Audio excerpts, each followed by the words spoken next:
السلام علیکم ورحمۃ اللہ وبرکاتہ۔ اعوذ باللہ من الشیطان الرجیم، بسم اللہ الرحمن الرحیم۔ یوم تری المؤمنین والمؤمنات یسعی نورهم بین ایدیہم وبایمانہم بشراکم اليوم جنات تجری من تحتها الانہار خالدین فیہا ذالک هو الفوز العظیم۔ صدق اللہ العلی العظیم۔ رب اشرح لی صدری ویسر لی امری واحلل عقدۃ من لسانی یفقہوا قولی، رب زدنی علما۔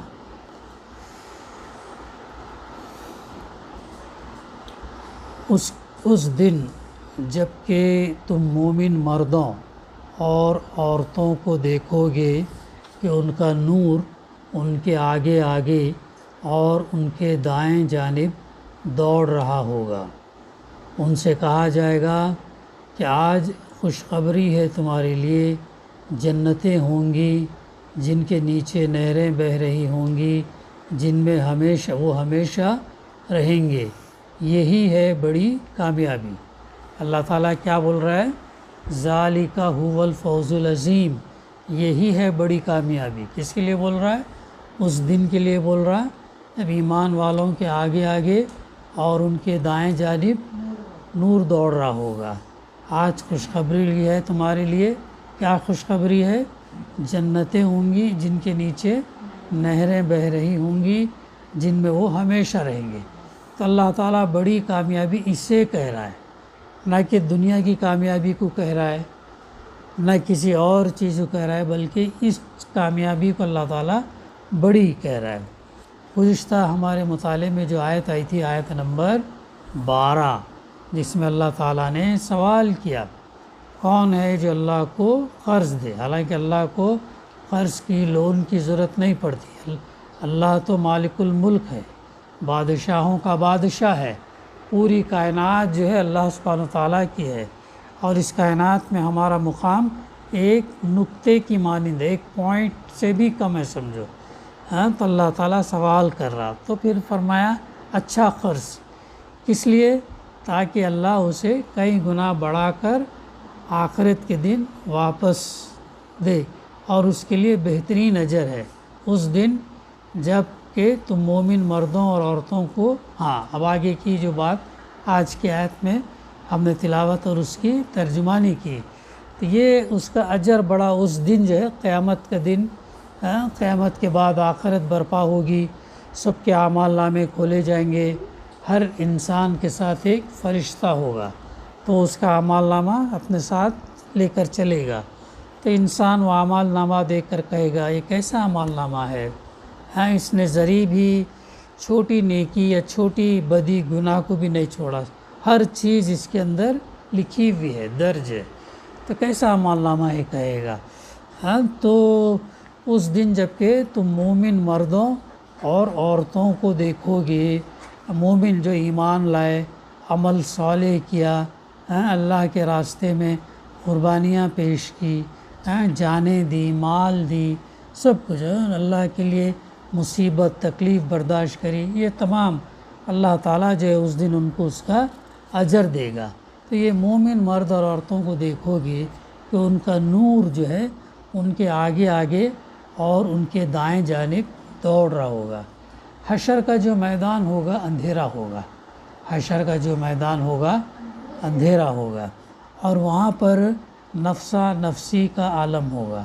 ہر انسان پریشان رہے گا، ہر انسان پریشان رہے گا، اور اگر کسی کے بارے میں یہ فیصلہ آئے کہ جو ہے وہ مجرم ہے اور اس کو جہنم میں ڈالا جائے گا، کسی کے بارے میں یہ فیصلہ آئے کہ وہ مجرم ہے، جہنم میں ڈالا جائے گا، تو کیا کہے گا؟ وہ کہے گا کہ اے اللہ جو ہے تو میں اسے سب سے زیادہ اس کے عزیز محبت جس سے کرتا تھا مال سے، پوری دنیا کا مال دے کر تو مجھے اس آگ سے بچا، کہے گا۔ پوری دنیا کا مال کتنا ہوگا نہیں جانتے ہم، اتنی پوری دنیا کا مال لے لے لیکن مجھے چھوڑ دے، وہ بھی نہیں تو سب سے اس کی چہیتی جو ہے اس کے خاندان کے لوگ، اس کی بیوی کو میرے بجائے مجھے میری بیوی کو ڈال دے بولے گا. اگر بیوی ہوں گی تو بیوی بولے گی میرے شوہر کو ڈال دو بولے گی، مجھے بچاؤ بولے گی. ایسی دوزخ ہے وہ.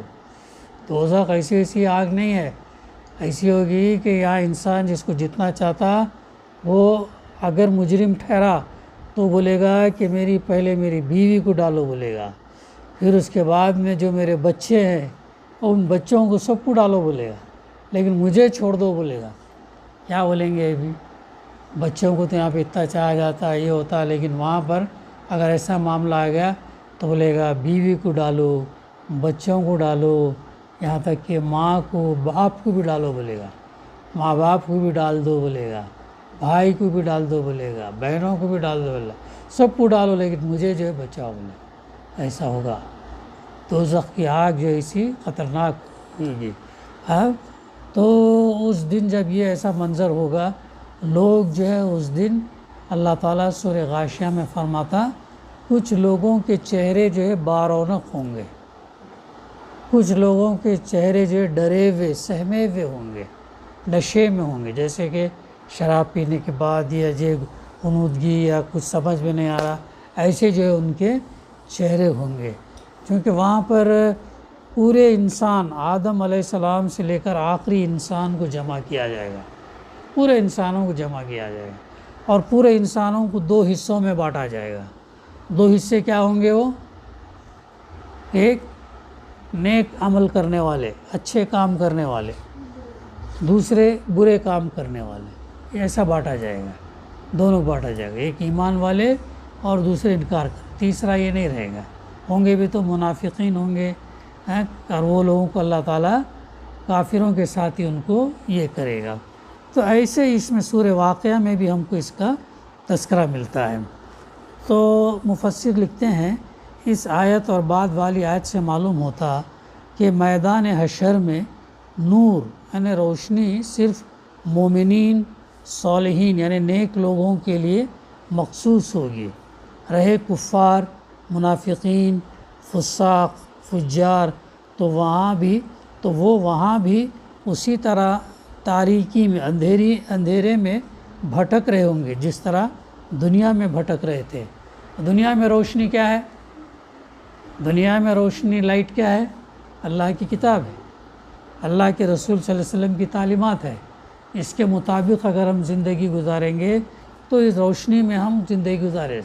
اس سے ہٹ کر زندگی گزاریں گے تو کیا ہے؟ تاریکی، اندھیرے والی روشنی، جہالت والی روشنی، اور وہ نقصان دہ. تو جو دنیا میں بھٹکتے رہے تھے، دنیا میں اللہ کے کلام کو اہمیت نہیں دیے، اس پر ایمان نہیں لائے بلکہ اس کو جھٹلایا، ایمان نہیں لائے اور عمل تو دور کی بات، تو وہ لوگ جو وہاں پر بھی اندھیرے میں رہیں گے اور بھٹکتے رہیں گے. وہاں روشنی جو کچھ بھی ہوگی صالح، نیک عقیدے اور اچھے عمل والوں کی ہوگی، جو ایمان والے ہیں. ایمان لانا کس پر ہے؟ ہم کو کس پر ایمان لانا ہے؟ اللہ پر، رسول صلی اللہ علیہ وسلم پر، کتابوں پر، فرشتوں پر، پرانی کتابوں پر، قرآن مجید پر، تقدیر پر. اتنے چیز ایمان لانا ہے. تو جو ایمان لانے والے لوگ ہوں گے اور اس کے ساتھ ساتھ جو نیک کام کیے ہوں گے تو ان کی ایمان کی صداقت، سچائی اور سیرت اور کردار کی پاکیزگی ہی نور میں تبدیل ہو جائے گی. اب اس اندھیرے میں، اس تاریکی میں جو چیز روشنی ہم کو دے گی وہ کیا دے گی؟ ہمارا ایمان اور ہمارا عمل دے گی. جیسا ہمارا ایمان مضبوط ہوگا، اللہ پر یقین مضبوط ہوگا، جیسا ہمارا عمل اچھا ہوگا، ویسے جو ہے ہماری روشنی ہوگی. اور وہ روشنی کیا کرے گی؟ پل صراط کا نام سنیں؟ بال سے زیادہ باریک، تلوار سے زیادہ تیز. کیسا رہیں گا وہ؟ اور اس پہ سے ہر ایک کو گزرنا ہے، ہر ایک کو گزرنا ہے. اور اس پر سے گزرنے کے لیے جو ہے ایمان اور عمل صالح ہی کام آئے گا، اور یہ روشنی کام آئے گی۔ اگر اس پہ سے نہیں گزرے تو نیچے کیا ہوگا؟ دوزخ، جہنم ہوگی۔ تو یہ پار ہونے کے لیے ضروری ہے کہ روشنی ہماری جو ہو ایمان اور عمل صالح کی روشنی ہو۔ تو جس کا جیسا ایمان اور عمل ہوگا ویسے اس کی روشنی تیز ہوگی، جس کا کمزور ہوگا وہ کمزور ہوگی۔ بعض لوگوں کی روشنی اپنے پیر کی حد تک ہی رہے گی، اس سے آگے نہیں بڑھے گی۔ بعض کی بہت دور، انبیاء، شہداء، صالحین کی نہیں ہے جو روشنی بہت تیز ہے، دور تک، یہاں اگر پڑی تو پورا ایک دم پار کرا دے گی، ایسے رہے گا۔ تو ان کا ایمان، ان کا عمل ویسا رہا ہوگا، اس لیے ان کو جو ہے وہ رہے گی ان کی اتنی تیز ہوگی۔ اور جب وہ میدان حشر سے جنت کی طرف چلے گا تو اس کا نور اس کے آگے آگے دوڑ رہا ہوگا۔ اس کی بہترین تشریح قتادہ رحمہ کی وہ مرسل روایت ہے جس میں وہ کہتے ہیں کہ رسول اللہ صلی اللہ علیہ وسلم نے فرمایا، کسی کا نور اتنا تیز ہوگا کہ مدینے سے عدن تک کی مسافت کے برابر فاصلے تک پہنچ رہا ہوگا۔ مدینے سے عدن، مدینہ کہاں ہے؟ سعودی میں ہے، اور عدن کہاں ہے؟ یمن میں ہے، بہت فاصلہ ہے لمبا، یعنی مدینے سے عدن تک ان کی روشنی رہے گی، ان کی روشنی جو ہے وہاں تک پہنچے گی۔ اور اس کسی کا نور جو ہے مدینے سے سنا تک ہوگا، مدینے سے سنا، یہ بھی ایک مقام ہے، سنا یہ بھی یمن کے اندر، وہاں تک ہوگی۔ اور کسی کا اس سے کم ہوگی، یہاں تک کہ کوئی مومن ایسا بھی ہوگا جس کا نور اس کے قدموں کے آگے نہ بڑھے گا۔ ایسا نور ہوگا جو قدموں کے آگے، ایسا قدم رکھے اس کے آگے نہیں بڑھے گا، ایسا دھیرے دھیرے ایسا چلنا پڑے گا۔ کیوں ہوگا ایسا ہے؟ کیوں ہوگا ایسا؟ نور اس کے قدموں کے آگے کیوں رہے گا؟ ایمان اور عمل کمزور ہونے کی وجہ سے نور اس کا جو ہے یہی رہے گا، قریب ہی رہے گا۔ ہاں تو یہ ہے چیز۔ ہاں، بالفاظ دیگر، جس کی ذات سے دنیا میں جتنی بھلائی پھیلی ہوگی اس کا نور اتنا ہی تیز ہوگا، جس کی وجہ سے بھلائی پھیلی ہوگی اس کا نور اتنا ہی تیز ہوگا۔ اور جہاں جہاں تک دنیا میں اس کی بھلائی پہنچی ہوگی میدان حشر میں اتنی ہی مسافت تک اس کے نور کی شعاعیں دوڑ رہی ہوں گی۔ جتنا اس نے جو ہے دنیا میں بھلے کام کیا، یہ بھلے کام کیسے ہیں؟ یہ ہماری نماز، روزہ، زکوٰۃ، حج عبادات کے علاوہ جو لوگوں کے کام آنا، لوگوں کی مدد کرنا، لوگوں کے مشکل کو دور کرنا، تکلیف دور کرنا، مصیبت دور کرنا، پریشانی دور کرنا، جتنا کام کریں گے اتنا جو ہے ان کا نور جو ہے وہ دور تک رہے گا۔ میدان حشر میں اتنی ہی مسافت تک اس کے نور کی شعاعیں دوڑ رہیں، جتنا کام رہے گا اتنا جو ہے وہ دوڑتے رہیں گے۔ تو یہ ہے، عبادات کے علاوہ بھی ہمیں دنیا کے اندر بھلائی کے کام بھی کرنا ہے، لوگوں کے فائدے کے لیے بھی کام جو ہے ہم کو کرنا ہے، تب کہیں جا کے وہ پار ہوگا۔ ورنہ ہوگا کیا؟ ہم سمجھیں گے کہ ہم تو بہت نماز پڑھ رہے، بہت عربی پڑھ رہے، بہت اچھے کام کر رہے، لیکن وہاں پر اگر ہمارا نور اگر ہمارے قدموں تک کی اور پار نہیں کرا سکے گا تو پھر جہنم میں جائیں گے۔ اور اسی لیے جو بھی ہم کریں اللہ سے دعا کرتے رہے، اللہ تعالیٰ قبول کرے، اس کا اجر دے کر کے اللہ تعالیٰ سے جو ہے دعا کرتے رہنا۔ اب یہاں پہ ایک سوال ذہن میں آ سکتا، وہ یہ کہ آگے آگے نور کا دوڑنا تو سمجھ میں آتا، مگر نور کا صرف دائیں جانب دوڑنا کیا معنی؟ کیا ان کے بائیں جانب لیفٹ ہینڈ سائڈ اندھیرا رہے گا؟ اس کا جواب یہ ہے کہ اگر ایک شخص اپنے دائیں ہاتھ پر روشنی لیے ہوئے چل رہا ہو تو اس سے روشن تو بائیں جانب بھی ہوگی، مگر امر واقع یہی ہوگا کہ روشنی اس کے دائیں ہاتھ پر ہے۔ اس بات کی وضاحت اللہ کے رسول صلی اللہ علیہ وسلم کی وہ حدیث کرتی ہے جسے حضرت ابو ذر رضی اللہ اور ابو دردہ نے روایت کیا۔ یہاں ہے دیکھو ابو دردہ رضی اللہ کا نام۔ آپ صلی اللہ علیہ وسلم نے فرمایا، میں اپنی امت کے صالحین نیکوں کو وہاں ان کے اس نور سے پہچانوں گا جو ان کے آگے اور ان کے دائیں اور بائیں دوڑ رہا ہوگا۔ اللہ کے رسول کے آدم علیہ السلام سے لے کے آخری انسان تک لوگ جمع ہوں گے نا، ہر نبی کی امت رہیں گی، 1,40,000 لوگ انبیاء گزرے ہیں، ہر ایک کی امت رہیں گی، کیسے پہچانیں گے؟ تو بعض روایات میں آتا ہے کہ وضو کے ذریعے سے، وضو کا جو حصہ ہوتا ہے وہ چمکتا رہے گا وہاں پر، اس کے ذریعے سے پہچانیں گے، اور دوسرا اس نور کے ذریعے سے پہچانیں گے۔ تیسرا حوض کوثر کے پاس جب اللہ کے رسول صلی اللہ علیہ وسلم کھڑے ہوں گے اور ایمان والوں کو جو ہے وہ ایک ایک کوزے میں جو ہے پانی پلاتے رہیں گے، اور وہ پانی پینے کے بعد پیاس ایسی بجھے گی کہ جنت میں داخل ہوئے تک پیاس نہیں لگے گی۔ لیکن جو لوگوں نے قرآن کے مطابق عمل نہیں کیا، قرآن کو پیچھے چھوڑ دیا، تو جب جائیں گے حوض کوثر کے پاس تو فرشتے کہیں گے اے اللہ کے رسول صلی اللہ علیہ وسلم تھوڑا رکیے، کہ ان لوگوں نے دنیا میں قرآن کے ساتھ جو ہے قرآن کو پس پش ڈال پیچھے ڈالا ہے، اس کے مطابق زندگی نہیں گزاری، تو پھر اللہ کے رسول صلی اللہ علیہ وسلم منہ پھیر لیں گے کہ ایسا نہ ہو۔ تو اس لیے ہمارا قرآن مجید سے ہمارا ربط جو ہے روز کا ہونا، تھوڑا تھوڑا تو پڑھنا، سمجھنا، عمل کرنا، یہ تمام چیزیں جو ہے ہمیں یہ کرتے رہنا ہے۔ پھر اس کے بعد تو یہ وہ منظر ہوگا۔ تو آج اللہ تعالیٰ فرماتا بشارت ہے، خوشخبری ہے تمہارے لیے۔ کیا ہے خوشخبری؟ جنتیں ہوں گی جن کے نیچے نہریں بہ رہی، باغات، جنتیں باغات ہوں گے جن کے نیچے نہریں، اور بہت خوبصورت جو ہے وہ اتنی ایک جنت اتنی ہوگی کہ انسان اس کا تصور نہیں کر سکتا، انسان اس کا اندازہ نہیں، کیسی بڑی جنت ہوگی، جو چاہے وہ چیز وہاں ملے گی، خالی خواہش کرنے کی ضرورت ہوگی اور وہ چیز سامنے ہمارے آ جائے گی۔ تو جنتوں کا تذکرہ بھی اللہ تعالیٰ بار بار قرآن مجید میں کیا، جن کے نیچے نہریں بہ رہی ہوں گی جن میں وہ ہمیشہ رہیں گے۔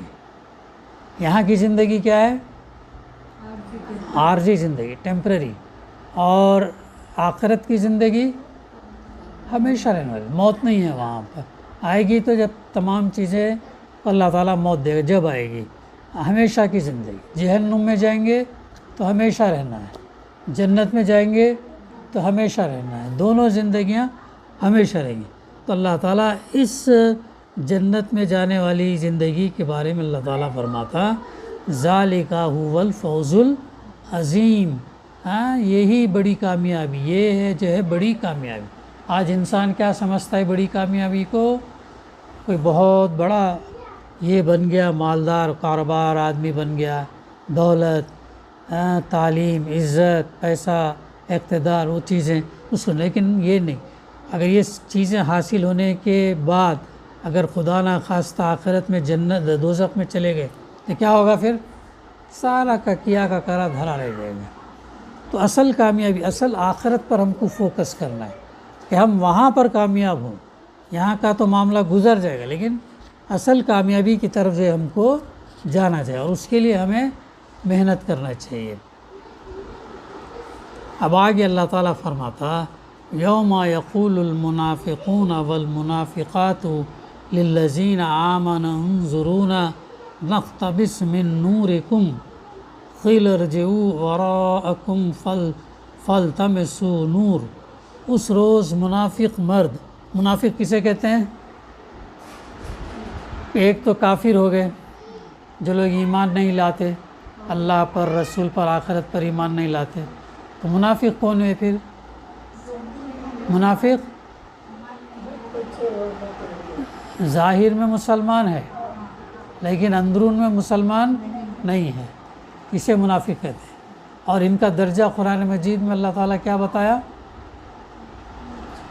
جہنم کے سب سے نچلے درجے میں رہیں گے۔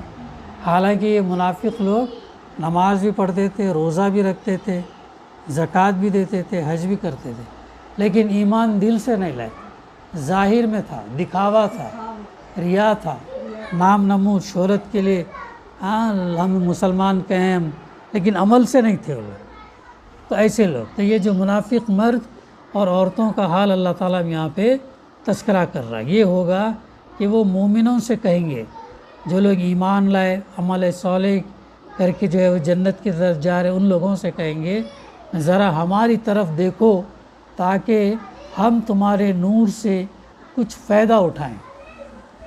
تو وہ کیا ادھر اندھیرا ہی اندھیرا رہے گا، اب ان کی وہ روشنی نہیں رہے گی۔ تو مومنین سے گزارش کریں گے، دنیا میں ان کے دوست تھے، جان پہچان تھی، پڑوس تھے، رشتہ دار تھے، تو ذرا ہماری طرف دیکھو تاکہ ہم تمہارے نور سے جو ہے کچھ فائدہ اٹھائیں۔ مطلب یہ کہ اہل ایمان جب جنت کی طرف جا رہے ہوں گے تو روشنی ان کے آگے ہوگی اور پیچھے منافقین اندھیرے میں ٹھوکریں کھا رہے ہوں گے۔ اس وقت وہ ان اہل ایمان کو جو دنیا میں ان کے ساتھ ایک ہی مسلم معاشرے میں رہتے تھے، پکار پکار کر کہیں گے کہ ذرا ہماری طرف پلٹ کر دیکھو تاکہ ہمیں بھی کچھ روشنی جو ہے مل جائے۔ ایسی وہ ریکویسٹ کن سے کریں گے؟ مومنین مرد اور عورتوں سے کریں گے جو دنیا میں ساتھ زندگی گزار، لیکن ان کے اندر کیا تھا؟ نفاق تھا۔ نماز کے لیے جاتے تو سستی، کاہلی، کسمساتے ہوئے دیر کر کے جاتے تھے، ایسا ان کا معاملہ تھا۔ تو اللہ تعالیٰ فرماتا مگر قیل ارجعوا وراءکم فالتمسوا نور، مگر ان سے کہا جائے گا کہ پیچھے ہٹ جاؤ، اپنا نور کہیں اور تلاش کرو۔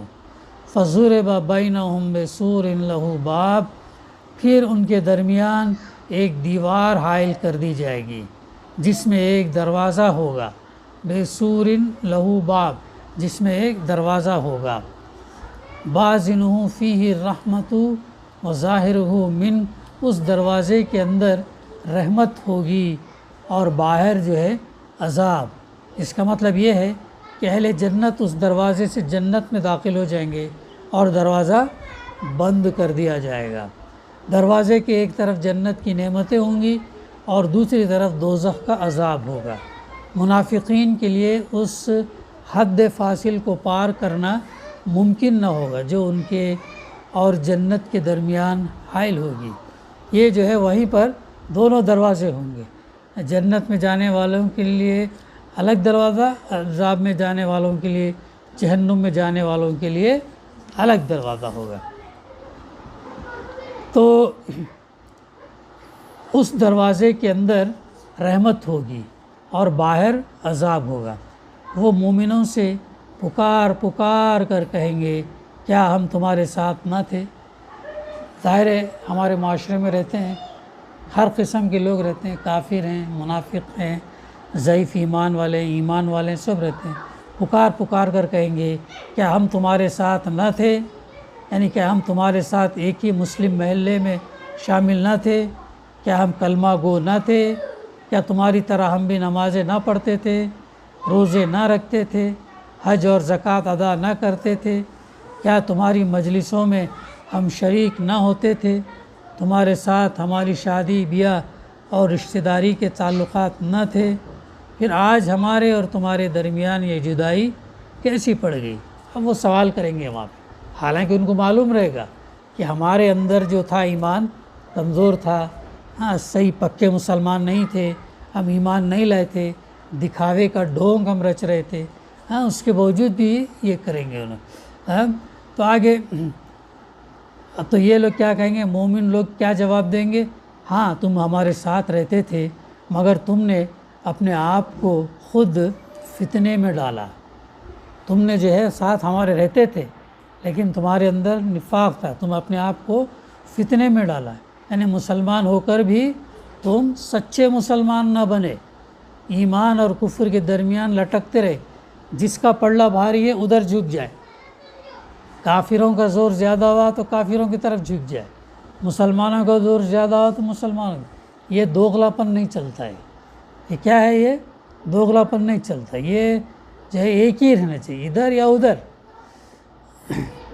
ایمان اور کفر کے درمیان لٹکتے رہے، کفر اور کفار سے تمہاری دلچسپیاں کبھی ختم نہیں، اور اسلام سے تم نے کبھی اپنے آپ کو پوری طرح وابستہ نہ کیا۔ ایسا معاملہ تھا ان کا۔ تو کیا کرتے تھے منافقین؟ اللہ کے رسول صلی اللہ علیہ وسلم کی مجلس میں بیٹھتے، باتیں سنتے اور سننے کے بعد اپنے گروہ میں جا کر یہاں کی باتیں ادھر لگا دیتے تھے۔ اب پوچھنے پر کہتے کیوں گئے تھے؟ تو کہتے تھے کہ اس لیے گئے تھے تاکہ ہم جو ہے وہاں پر جانے کہ کیا بات چل رہی ہے، کیا باتیں ہو رہی ہیں، کس کے بارے میں کیا کہیں، ایسا کہہ کے وہ جو ہے وہ ڈال دیں۔ ہم تو مسلمان ہوئے نہیں، ایسا ہی ہم جاتے تھے۔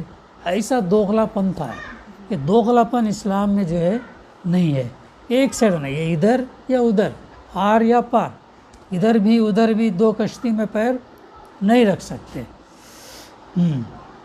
پوری اس طرح وابستہ نہ تھے، تو موقع پرستی کرتے تھے، ہے نا؟ موقع پرستی یعنی اپورچونسٹ، جہاں بھلا دکھا ادھر کود گئے، جہاں نقصان دکھا پیچھے ہٹ گئے، چاہے حق ہو، حق میں نقصان ہو رہا تو چھوٹ گئے، فائدہ جہاں وہاں کود، ایسا معاملہ تھا ان کا۔ تو یہ چیز، بلکہ اس فکر میں کھڑا ہو کہ جدھر جانا مفید ہوتا نظر آئے اسی طرف چل پڑے، تو کہا جائے گا کہ وہ تربص میں مبتلا ہے۔ منافقین نے کفر اور اسلام کی کشمکش کے اس نازک دور میں یہی رویہ اختیار کر رکھا۔ وہ نہ کھل کر کفر کا ساتھ دے رہے تھے، نہ پورے اطمینان کے ساتھ اپنی طاقت اسلام کی نصرت اور حمایت میں صرف کر رہے تھے، بس اپنی جگہ بیٹھے یہ دیکھ رہے تھے کہ اس قوت آزمائی میں آخر کس کا پلڑا زیادہ وزن والا ہے، کدھر جھکتا ہے، تاکہ اسلام کامیاب ہوتا نظر آئے تو اس کی طرف جھک جائے، اور اس وقت مسلمانوں کے ساتھ کلمہ گوئی کا تعلق ان کے کام آئے، اور کفر کو غلبہ حاصل ہو تو اس کے حامیوں سے جا ملیں، اور اسلام کی طرف سے جو ہے جنگ میں کسی قسم کا حصہ نہ لینا اس وقت ان کے حق میں مفید ثابت ہو۔ ایسا ان کا رویہ تھا۔ شک میں پڑے رہے، شک میں پڑے، ڈاؤٹ رہا، صحیح ہے غلط ہے، کیا ہے نہیں ہے، قیامت ہوگی بھی نہیں ہوگی، مر کے اٹھائے جائیں گے نہیں اٹھائے جائیں گے، جنت ہے یا نہیں، ایسے شک میں جو ہے وہ لوگ پڑے رہے، اور جھوٹی توقعات تمہیں فریب دیتی رہی یہاں تک کہ اللہ کا فیصلہ آ گیا۔ یعنی اس کے دو معنی ہو سکتی ہیں، ایک کہ یہ تم کو موت آ گئی، یا مرتے دم تک تم اس فریب سے نہ نکلے، دوسری یہ کہ اسلام کو غلبہ نصیب ہو گیا اور تم تماشا دیکھتے رہ گئے۔ یہ اللہ تعالیٰ فرماتا آگے آخر میں، اور آخرت تک وہ بڑا دھوکہ باز کون ہے یہاں پر؟ مراد یہاں سے شیطان ان کا انسان کا جو ہے سب سے بڑا دشمن ہے۔ شیطان ہی انسان کو اچھے کاموں سے روکتا ہے، نماز سے روکتا، روزوں سے روکتا، اچھے کاموں سے روکتا، غلط راستے پر لے جاتا ہوں، میاں بیوی میں لڑائی جھگڑا پیدا کرتا، وہ تمام کام وہ بہت بڑا دھوکے باز ہے۔ تمہیں اللہ کے معاملے میں وہ دھوکہ دیتا رہا، لہذا آج نہ تم سے کوئی فدیہ قبول کیا جائے گا اور نہ ان لوگوں سے جنہوں نے کھلا کفر کیا تھا۔ دیکھو کیسی خطرناک فیصلہ ہوگا، وہاں پر کوئی فدیہ دے کر، کوئی عدل بدل دے کر اپنے آپ کو نہیں بچا سکے گا، اور جن لوگوں نے کھلا کفر کیا ان کو تو اور سخت سزا ہے۔ تمہارا ٹھکانہ جہنم ہے، وہی تمہاری قبر گیری کرنے والی ہے، اور یہ بدترین انجام ہے۔ اصل الفاظ ہے یا مولاکم، دوزخ ہی تمہاری ہوئی ہے۔ اس کے دو مطلب ہو سکتے ہیں، ایک یہ کہ وہی تمہارے لیے موزوں جگہ ہے، دوسرا یہ کہ اللہ کو تو تم نے اپنے مولا بنایا نہیں کہ وہ تمہاری قبر گیری کرے، اب تو دوزخ تمہاری جو ہے مولا ہے، وہی تمہاری خوب قبر گیری کرے گی۔ یہ ہے آیت نمبر 15 تک کی تلاوت اور اس کی تفسیر جو ہم نے سماعت کی سورہ حدید کی۔ دعا ہے کہ اللہ سبحانہ و تعالی ہمیں کہنے سننے سے زیادہ صحیح سمجھنے، اس پر عمل کرنے اور اس پیغام کو پہنچانے کی توفیق عطا کرے۔ ربنا تقبل منا انک انت السمیع العلیم وتب علینا انک انت التواب الرحیم۔ صلی اللہ تعالی علی خیر خلقہ وعلی آلہ وصحبہ اجمعین، الحمد للہ رب العالمین۔